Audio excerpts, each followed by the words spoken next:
Hello friends, welcome to my channel. ये video मैंने बनाया है अपने कॉलेज डेज़ के किस्से शेयर करने के लिए। और मुझे पता है सबके कॉलेज डेज़ में कुछ ना कुछ ऐसे किस्से होते हैं जिनको वो हमेशा शेयर करना चाहते हैं या फिर उनके बारे में बात करके वो हंसते मुस्कुराते हैं। मेरे कॉलेज में भी कुछ ऐसे किस्से हुए थे जिनको मैं आपके साथ शेयर करना चाहता हूँ। Let's begin. फर्स्ट टाइम जब मैंने कॉलेज ज्वाइन किया तो मुझे ज़्यादा कुछ बाहर की दुनिया के बारे में नहीं पता था। मुझे लगता था कि बस पढ़ाई करो और एग्ज़ाम दो, उससे ज़्यादा कुछ नहीं होता है।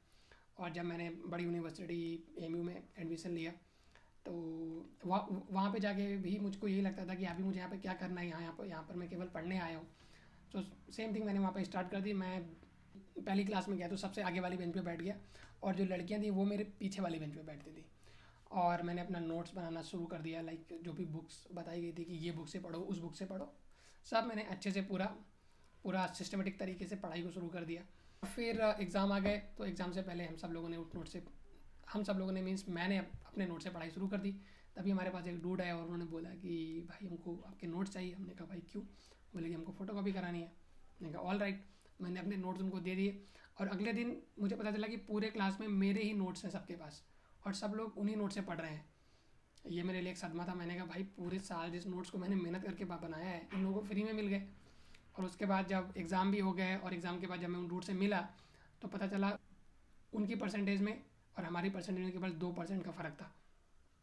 तो यहाँ पर मेरा पहला बबल ये फूट गया कि भाई ज़्यादा हार्ड वर्क करने से कोई फ़ायदा नहीं है, स्मार्ट वर्क करना है, जो कि उन लोगों ने किया था। तो ये था मेरा पहला किस्सा। दूसरा किस्सा है हमारे एक फ्रेंड के बारे में। तो क्या हुआ, हमको एक सेमेस्टर में बोला गया कि एक आपको प्रोजेक्ट बनाना है और वो जो प्रोजेक्ट होगा वो आपको कंप्यूटर पे टाइप करके लाना है, मीन्स उसको टाइप करके प्रिंट करके लाना है। और उसके लिए हमको 1 महीना दिया गया। हमने कहा ठीक है। तो हमारे एक फ्रेंड थे तो उन्होंने बोला कि भाई अगर टाइपिंग किया तो अपन को टेंशन लेने की ज़रूरत नहीं है, क्योंकि भाई उन्होंने बोला कि मेरी टाइपिंग तो सुपर फास्ट है। तो मैंने कहा भाई अब क्या, अपन को तो कुछ टेंशन नहीं है। तो मैंने कहा ठीक है भाई, हम हमारा और इनका और एक हमारे और फ्रेंड थे, हम तीनों का प्रोजेक्ट तुम ही बना देना।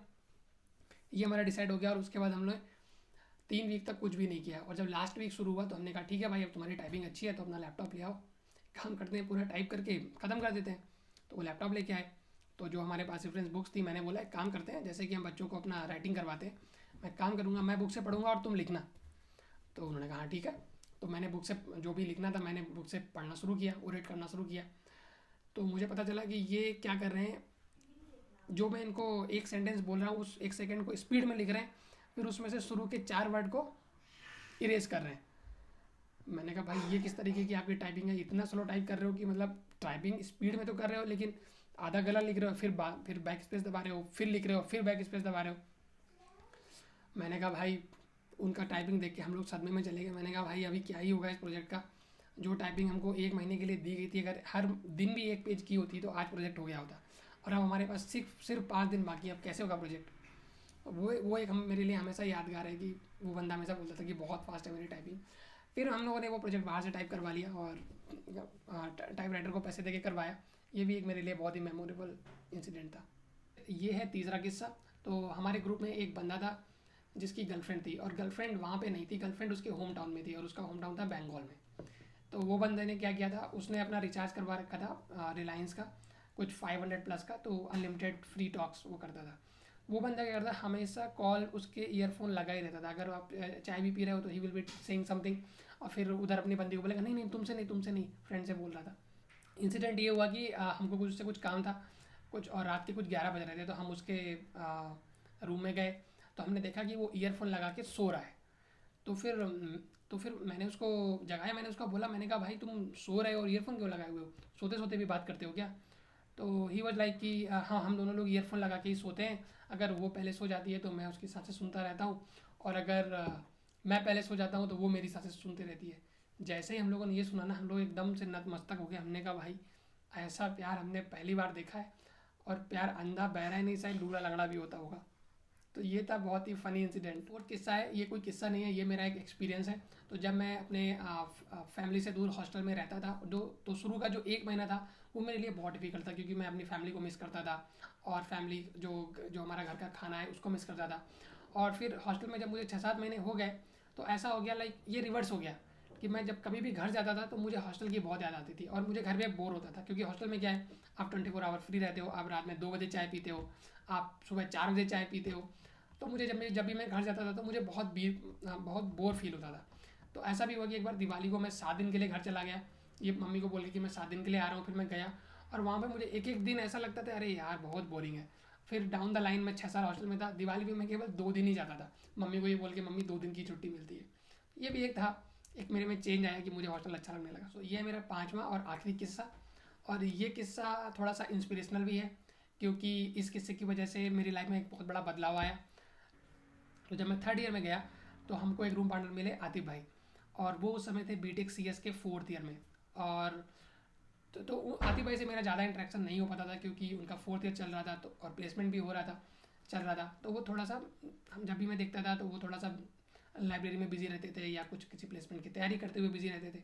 फिर एक दिन आतिफ भाई आए और उन्होंने बोला कि मेरा प्लेसमेंट हो गया है कुछ किसी कंपनी में, और उनकी लाइक नेक्स्ट ईयर से उनको ज्वाइन करना है। जब मैंने उनकी ये बात सुनी तो मुझे थोड़ा सा लगा यार कि मैं BSc कर रहा हूँ, BSc के बाद मैं फिर MSc करूँगा, MSc के बाद मैं PhD करूँगा। जॉब का तो यहाँ पे दूर दूर तक कुछ दिख नहीं रहा है, और जॉब मिलने के लिए शायद मुझे बहुत वेट करना पड़ेगा। तो मैंने उनको बोला आतिफ भाई अगर मुझे कुछ ऐसे, जैसे कि आप कंप्यूटर से बीटेक आपने किया है, अगर मुझे भी करना हो, मैं तो BSc कर रहा हूँ, तो क्या ऑप्शन है। तो उन्होंने मुझे बोला कि तुम्हारे पास ऑप्शन है MCA करने का, तुम चाहो तो BSc के बाद MCA भी कर सकते हो। और वो दिन था, और वो मेरे लिए एक लाइफ चेंजिंग मोमेंट था। तो मैंने उनको बोला कि नहीं, मुझे MCA ही करना है, मुझे MSc करनी ही नहीं है। तो बोले अगर ऐसी बात है तो ठीक है, तो कैसे एंट्रेंस की तैयारी करते हैं और कैसे एंट्रेंस निकालना है। तो उन्होंने कुछ कंप्यूटर फंडामेंटल की बुक्स मुझे दी, और कुछ और भी बहुत सारा स्टडी का मटेरियल उन्होंने मुझे दिया। उसके बाद MCA के एंट्रेंस की अच्छे से तैयारी शुरू कर दी, और जो BSc 3rd ईयर का सिलेबस था वो मैंने पढ़ना थोड़ा सा कम कर दिया। और मैंने ये सोच लिया कि वो सिलेबस मुझे बाद में ही पढ़ूंगा जब एग्ज़ाम आएंगे। और ऐसे ही मैंने 6-7 महीने किया, और बाद फिर आ गया एंट्रेंस का टाइम, और मैंने फिर एंट्रेंस दिया। और लकीली बोलो या मेरी मेहनत बोलो या फिर मेरा डेस्टिनी बोलो, और क्योंकि मुझे आतिफ भाई ने गाइड किया, और फिर मेरा एंट्रेंस भी MCA का निकल गया। MCA का एंट्रेंस निकालना भी ईजी नहीं था, क्योंकि कंपटीशन काफ़ी हाई था वहाँ पे। और MCA का एंट्रेंस निकल गया, और उसके बाद वहाँ से मेरी लाइफ चेंज हो गई। और फिर now I am in IT। So that was the life changing experience और किस्सा of my college that I share with you.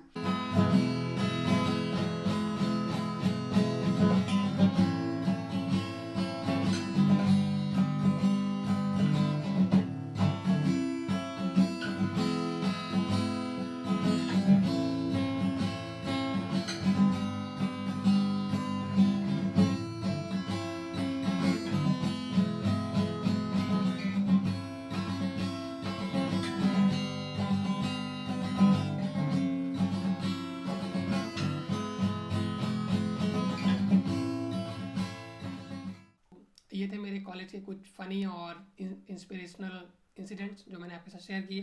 अगर आपके पास भी ऐसे कोई कॉलेज का किस्सा है जो आप शेयर करना चाहते हैं तो please share in the comments and connect with me. Thank you for watching.